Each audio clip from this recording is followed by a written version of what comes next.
Halo semuanya, perkenalkan saya Maradep Otenus Parulian S, NIM 524353015. Pada video ini saya akan menjelaskan hasil praktikum tentang perbedaan sinyal kontinu dan sinyal diskrit menggunakan MATLAB. Di sini saya akan memperlihatkan hasil running program serta menjelaskan perbedaan grafik yang dihasilkan dari kedua jenis sinyal tersebut. Mari kita mulai pembahasannya. Nah, di sini saya akan melakukan codingannya di MATLAB.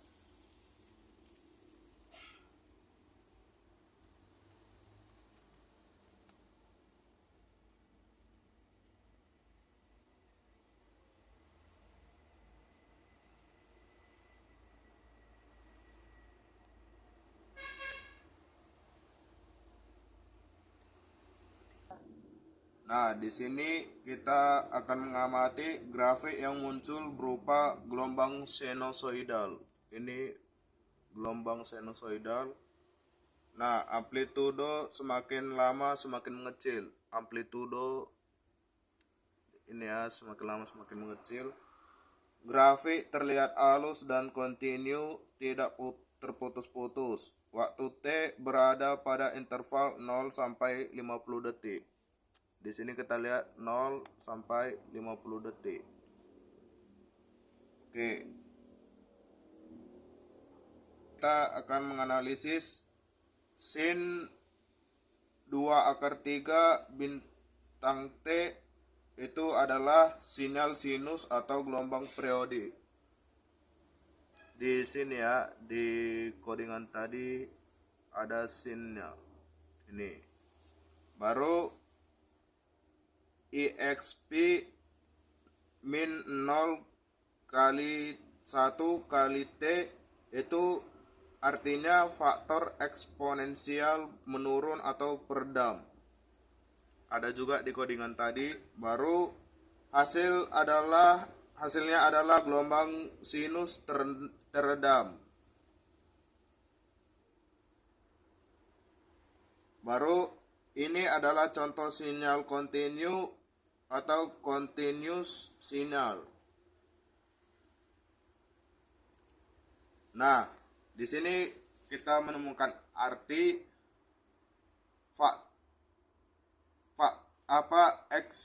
exp tadi itu exp min 0 kali 1 kali T itu adalah artinya faktor eksponensial menurun atau peredam.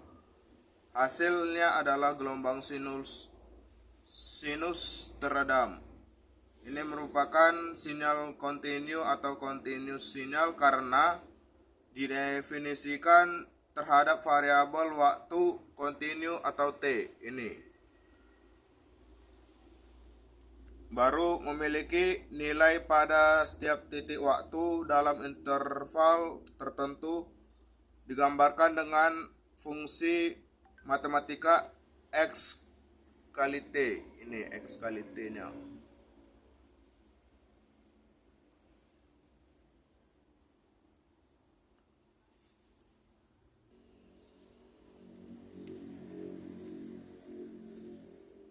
Nah, di sini kita akan melanjutkan lagi tadi yang 1.b itu hasil pengamatan yang kita lihat di sini.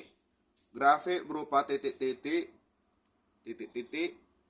dengan garis lurus vertikal batang, tidak berupa garis halus. Nilai hanya ada pada titik N tertentu min 2 sampai 7.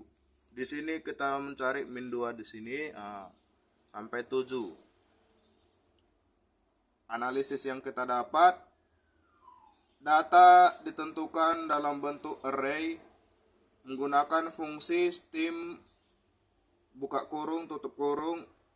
Itu khusus untuk sinyal diskrit, nilai hanya ada pada indeks tertentu. Ini merupakan contoh sinyal diskrit atau discrete sinyal karena 1. Didefinisikan hanya pada waktu atau indeks tertentu tidak memiliki nilai di antara dua titik sampel ditulis dalam bentuk X buka kurung N tutup kurung.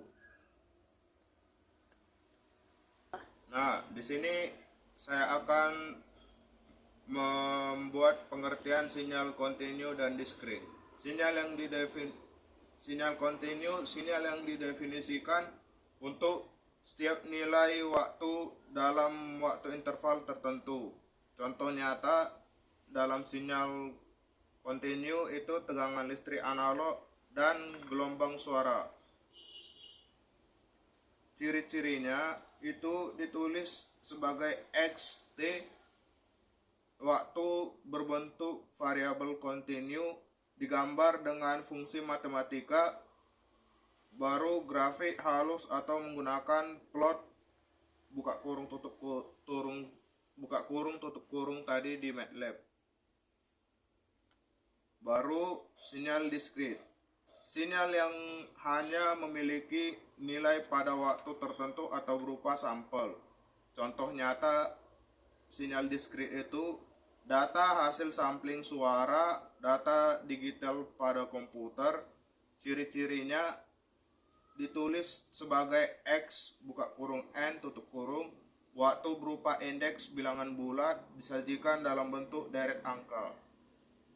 Nah, kesimpulan yang dapat kita ambil itu program pertama menghasilkan sinyal kontinu karena ada nilai di setiap waktu atau T tadi.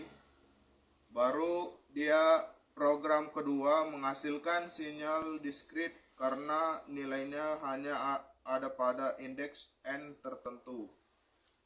Perbedaan utama terletak pada domain waktu dan bentuk penyajian grafiknya. Di MATLAB itu kita menemukan tadi perintahnya plot buka kurung tutup kurung atau untuk sinyal kontinu, dan STIM buka kurung tutup kurung untuk sinyal diskrit. Nah, di sini kita akan membuat contoh tadi satu di diskrit tadi. Nih, kita akan menjalankan program di bawah ini, baru catatlah hasilnya dan buatlah pembahasan jika jumlah pinjaman 0 adalah 6.000, bunga per tahunnya 15%, dan pembayaran angsuran per bulan itu 150. Kita disuruh membandingkan bila angsuran per bulan itu 300.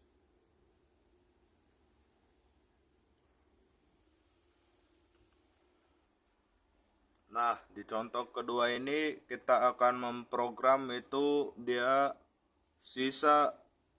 menghitung sisa pinjaman. Nah, di sini kita akan memasukkan jumlahnya dulu tadi 6.000. Nah, bunga per tahunnya itu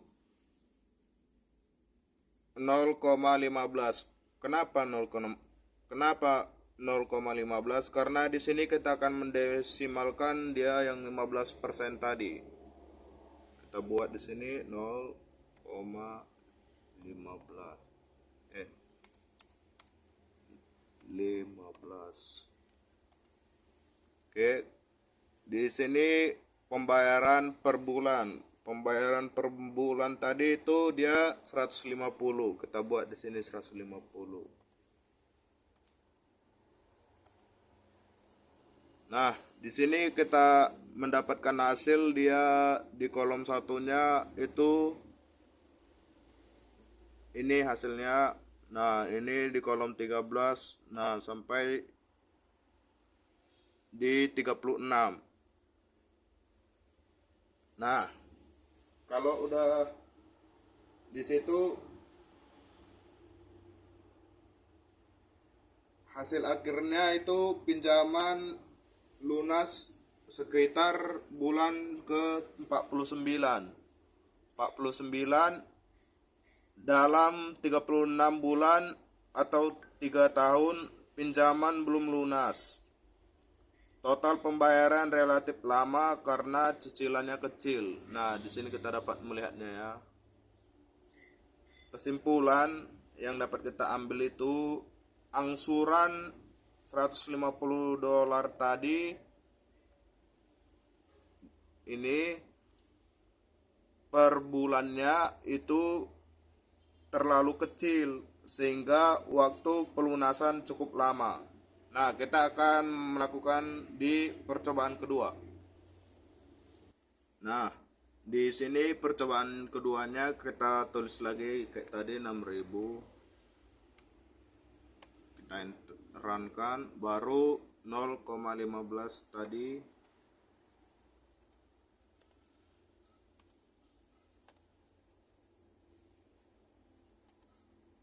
Nah, kita buat sekarang dia di 300.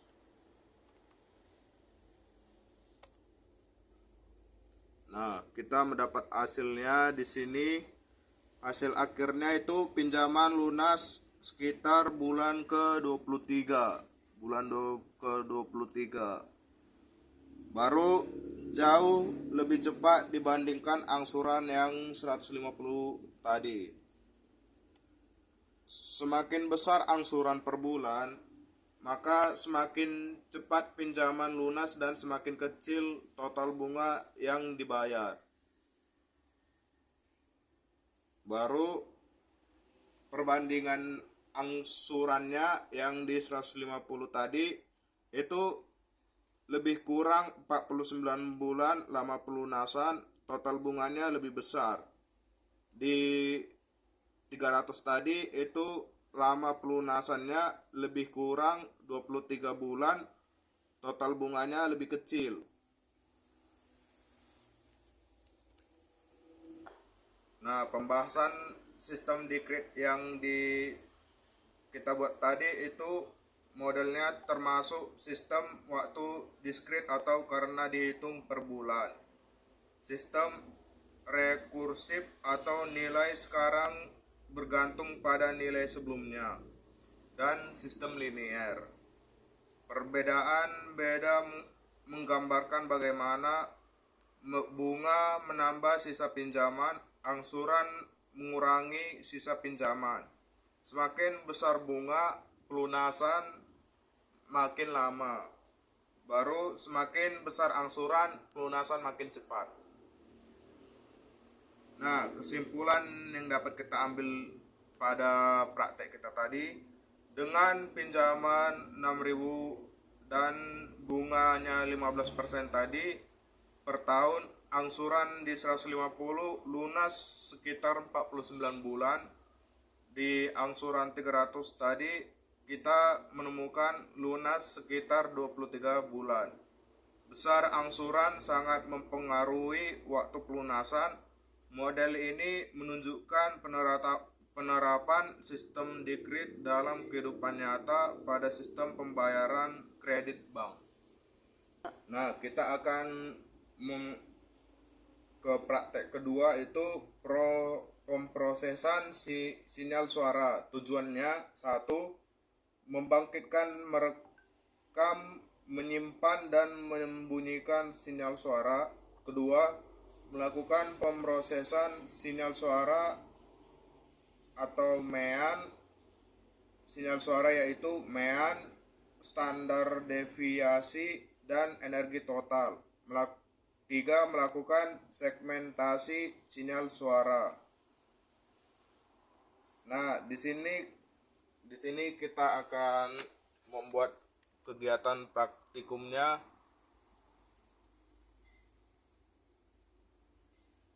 Oke. Nah, di sini kita akan mempraktekkan di nomor 3, buatlah program menggunakan fungsi MEAN, STD, dan SUM untuk menghitung rata standar deviasi dan energi total sinyal suara yang telah direkam. Nah, yang pertama kita membuka MATLAB kita, baru kita klik tadi New Script, baru kita ketik tadi program ini, baru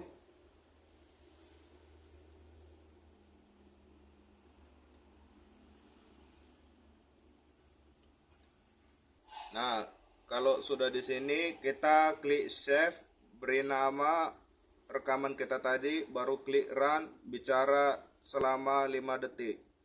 Di sini kita akan mempraktekkannya. Kita tadi udah mengklik run, baru kita akan bicara selama 5 detik. Nah, kita tadi sudah merekamnya, kita tadi sudah mengklik run, dan kita akan simpan dengan nama rekam suaranya.